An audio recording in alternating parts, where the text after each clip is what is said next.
Hello बच्चों, आज हम पढ़ रहे हैं आपकी इंग्लिश की बुक से chapter number 4 and the chapter's name is words never die. So let's read the chapter. Okay, हम बेटा इसको थोड़ा सिंगिंग वे में पढ़ेंगे ताकि आपको समझने में भी इजी रहे और दिल भी करे इस पोएम को याद करने का। ये मैं बताना भूल गई, ये एक पोएम है। सो a word can never be recalled, it remains forever sad. As long as there is memory, no word is ever dead. बेटा, a word can never be recalled, इसका मतलब है कि जो शब्द आपने एक बार कह दिए वो शब्द कभी वापस नहीं ले सकते आप।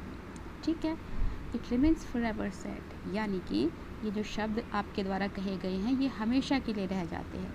मीन्स से अगर आपने किसी को अच्छी बातें कही हैं तो अच्छी बातें हमेशा के लिए उसकी मेमोरी में रह जाएगी। ठीक है, और किसी को अगर इस तरह की बातें बोली है जिससे कि उसको पेन हो, उसको तकलीफ़ हो, दुख हो, तो वो मेमोरी भी एक बुरी याद बन के हमेशा के लिए रह जाती है। तो इसीलिए यहाँ पर कहा है कि वर्ड कभी भी नहीं मरते। As long as there is memory, जब तक कि याददाश्त रहती है। No word is ever dead, शब्द आपके द्वारा कहे गए एक भी शब्द चाहे वो हो, वो नहीं मरता।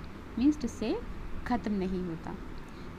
Now careless words once spoken can bring grief to heart, and oftentimes in memory these words can never depart. यानी कि कई बार क्या होता है, हम अपनी नासमझी में, लापरवाही से या कह सकते हैं कभी कभी गुस्से में आके भी इस तरह के शब्द बोल देते हैं जिससे किसी के मन में दुख हो जाता है, किसी के दिल को बहुत तकलीफ़ पहुंचती है। ठीक है, एंड एक तरीके से ये जो शब्द हैं वो हमेशा के लिए उसकी ज़िंदगी में, उसकी याददाश्त में रह जाते हैं। जब तक वो ज़िंदा रहता है वो कभी भी इन बातों को, इन तकलीफ़ को भूलता नहीं है कि इस व्यक्ति ने मुझे ऐसी बातें बोली जिससे मेरे मन को अंदर तक तोड़ दिया। ठीक है बेटा। To make the world a sadder or a happier place each day is within the power of each of us by just the things we say. यानी कि इस संसार को, इतना बड़ा संसार है, इसको सैडर यानी कि दुखी बनाना और हैप्पियर यानी कि एक खुशहाल बनाना, खुशहाल जगह बनाना हमारे ऊपर है कि हम किस तरह के शब्दों का इस्तेमाल करते हैं, है ना। एक तरह से ये ताकत हमारे अंदर है।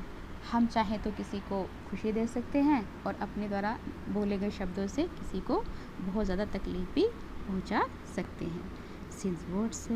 Since words live forever, it's up to you and me to see that what we say each day makes the world a better place to be.